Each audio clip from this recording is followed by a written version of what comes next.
going to talk about, this is number 2 in the construction phase, the broad bin construction, and this is on site observation.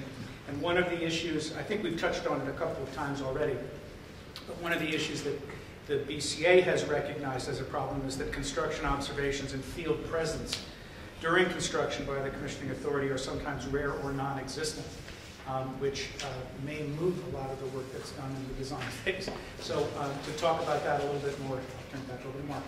Sure. Yeah, I'd like to just start with construction observations, just kind of where the industry was, I don't know, back when I started, late 80s, what we were doing, and it was coming in at the end of the project. Once the construction was done, the contractor said everything works, and then coming in doing a final inspection, and then testing the systems, and that I was there, lived it and breathed it. That doesn't work. It sucks for everybody. A contractor that's ready to be done and off the job, and then is told, has a list of 100 deficiencies of things that weren't installed correctly or not installed at all, or the wrong thing installed, is just really problematic. So that was a broken system that didn't work, and the industry's kind of really recognized that. So and I had alluded to this a little bit earlier about kind of being proactive. So really, it's changed from coming in at the end and inspecting to having site presence in a structured way throughout the construction. And one of the tools that's being used now to kind of help with that, I mean, if you kind of think conceptually, how do we get things installed right the first time? How do we do that? And as the commissioning authority, I'm not the guy turning the wrench or installing the sheetrock or whatever.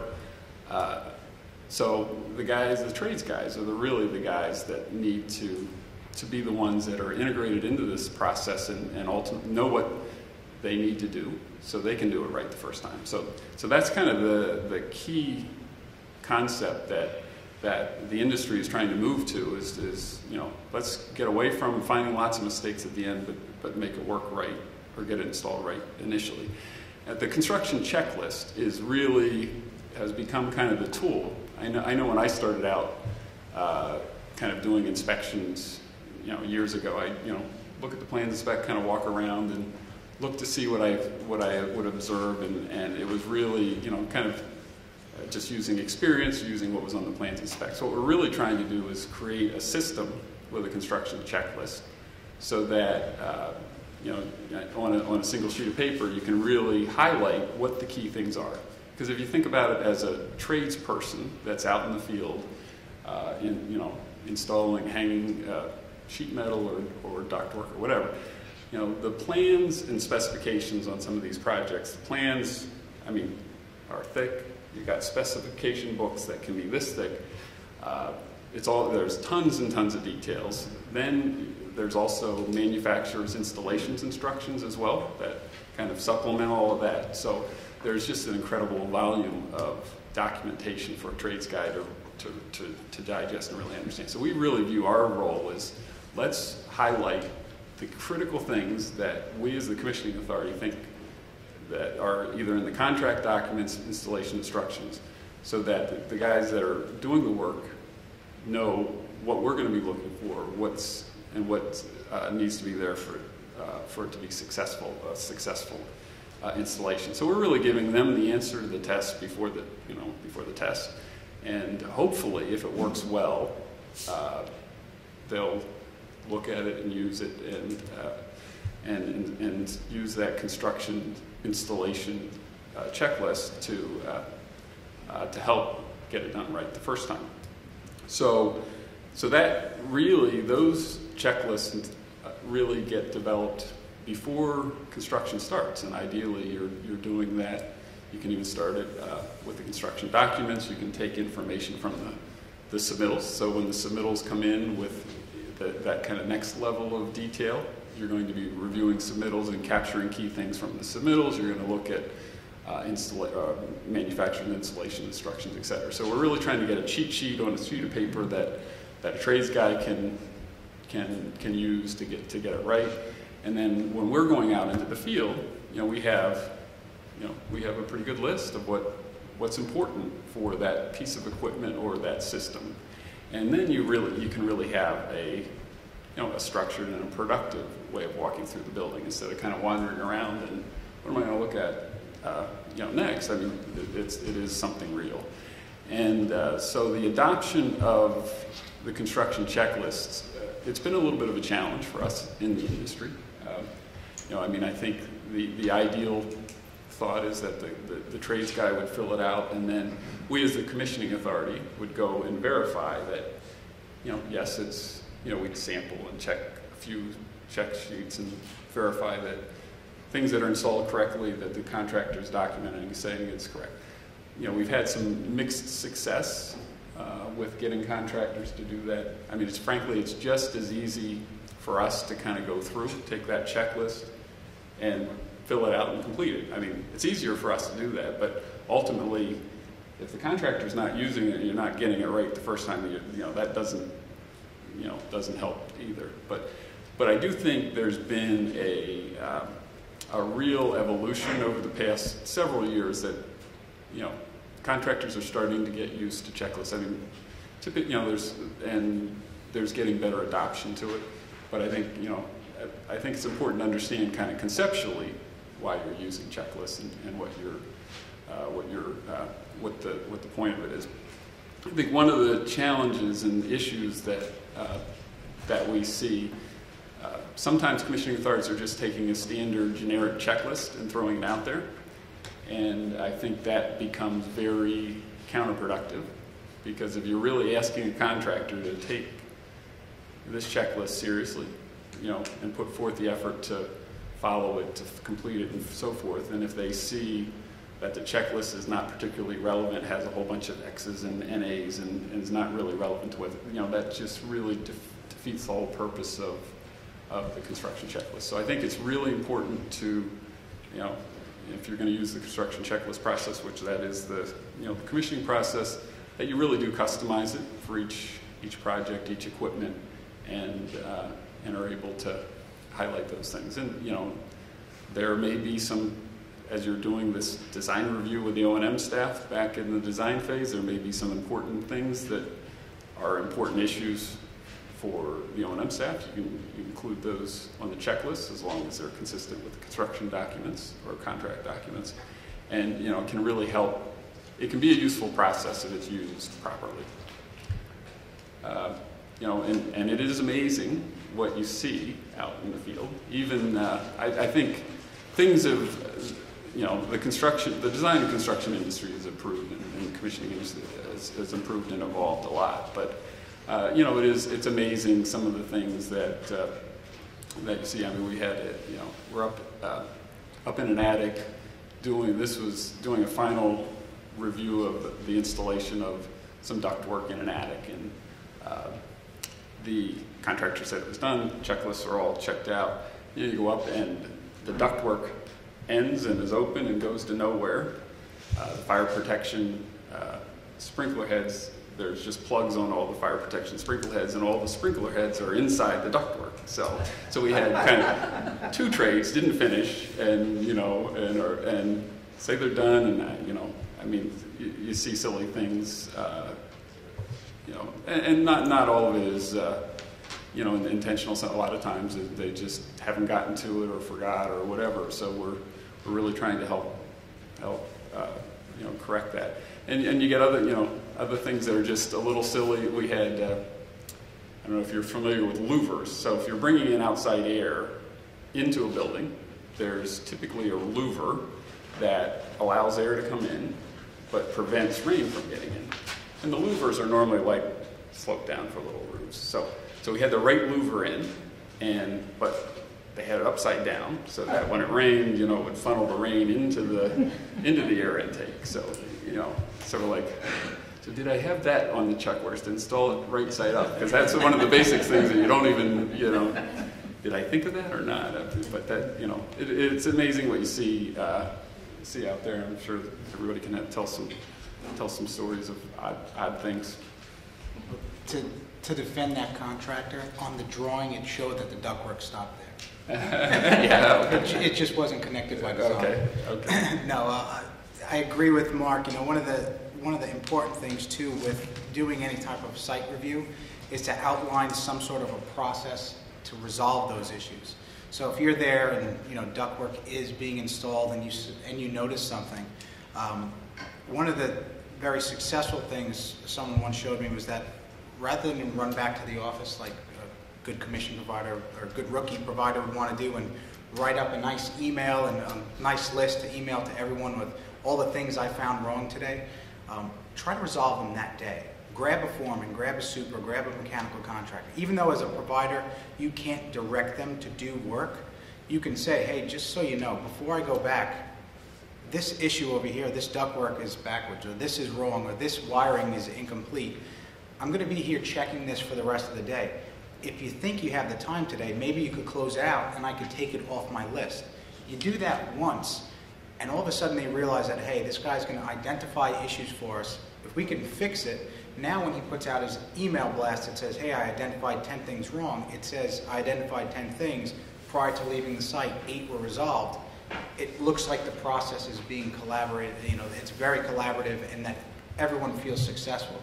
And I found that, you know, if you do that once and you kind of save the 10 email chains of arguing and finger pointing one time, the next time you show up on the job site, somebody will actually say, hey, listen, before I close this wall up today, you mind just looking at this to make sure it's okay, right? Because now they want you to help them get off the job faster rather than, oh, here's that guy with that hard hat that has the E on it. Let's get out of here before you find something wrong, you know? So if you could coordinate and collaborate your activities so that they know when you're going to be there, they know what you're going to look for, and they know that you're there to help them resolve it, and you're giving them a fair chance to resolve it before you leave, or even say, hey, I'll be back tomorrow. I'll write up my report at the end of the week.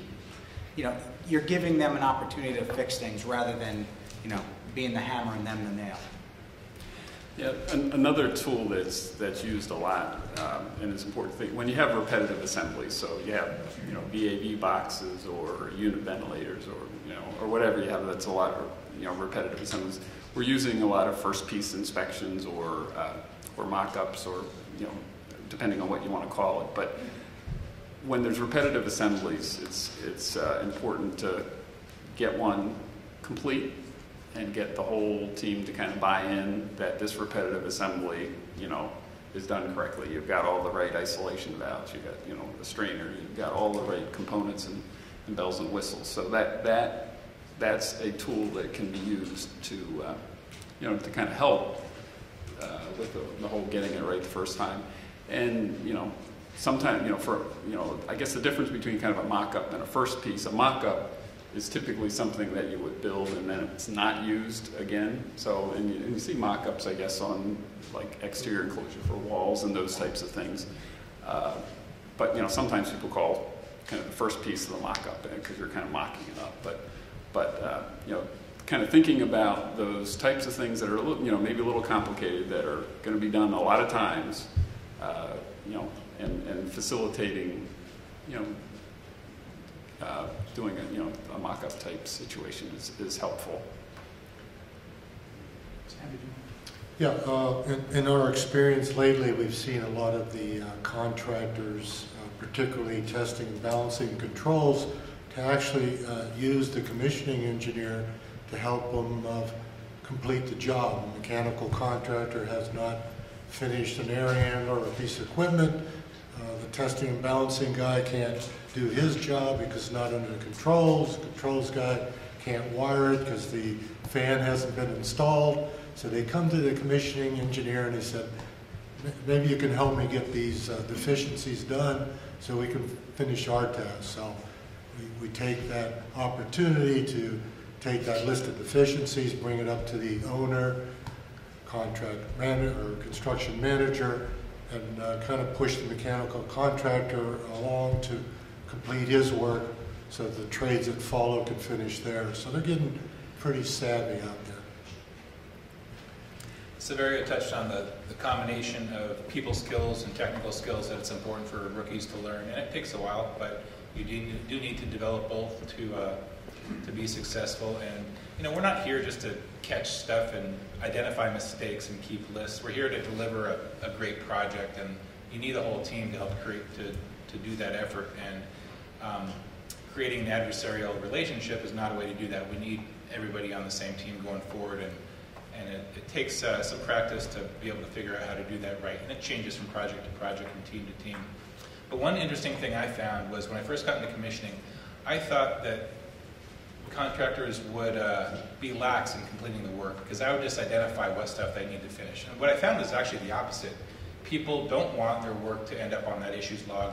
They want to do good work, and they want that to be recognized. So I've actually found just by being on a project, just having commissioning specified on a project, that the level of effort is just raised up just from that very being there. Great. Yeah. I just wanted to add one thing on two quick things on this. It occurred to me that construction checklist that you're talking about, Mark, and we're talking about Sarah, that a project that you developed one for and implemented it on might be a really interesting training vehicle for a rookie.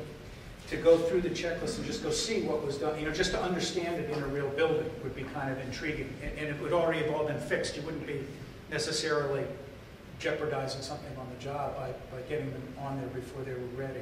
And then also this repetitive assembly one seemed interesting to me too. If you actually pull together that grouping, say, okay, do we all agree this is how we're going to do this for the next 27 of these assemblies, that would also be another interesting place to pull in a rookie, because pretty soon that assembly is 8 months later is, hey, it's very close in this other building that we're looking at. It's another repetitive. It's not exactly the same, but I sort of get it. So those seem to me to be opportunities for potentially for rookie education from a firm as opposed to from somewhere else. Okay, next. I was just going to make the construction checklist. Developing this construction as a rookie there's no better way to really learn about a project, because you've got to do some research on the design, what's in the contract documents. You got to look at installation, manufacturer's installation instructions. So, one of the things that rookies always, oftentimes are asked to do is to help develop those construction checklists. And it can be really, if you, with the right perspective, with some intellectual curiosity, you can really learn a lot. And I think that's a great way to help to get to learn. And then you go out in the field. And when you go out into the field, when you make a site visit, you need to have a game plan. And what are you going to look at? What's your plan? And one of the things I like to see to do is focus on a system, perhaps, on that one day. Okay, today I'm going to go out and I'm going to focus on, the chilled water system and kind of trace it out, really understand it, take your color drawing and make sure that you physically understand it and figure out, okay, how we'll test this, what are the, how do the different components in it interrelate, and really take an opportunity when you go into the field to dive and, from a system perspective, really dive into things and really learn and develop that system. And another key thing from a rookie standpoint, commissioning is, like it or not, is about documentation. So if it's, if you didn't verify it and if it's not documented, it wasn't commissioned, because there's lots of people say, oh, we tested that and it worked. If there's no documentation, well, it wasn't commissioned. So we like to see having a field report, and this will probably be a requirement. I mean, if you go onto a site and make observations, go walk through, and there's no record that you were ever there, in my mind, that's a real issue, and from us as a principal firm. So there would be an expectation that you'd have a field report, that when you go into the field, you have a plan, that you have a process to communicate with key people when you're done, so they know what you found and all of that stuff. So really having a good plan is important for any site visit. Great. And bring a good camera. Yeah. Bring a good camera. Okay.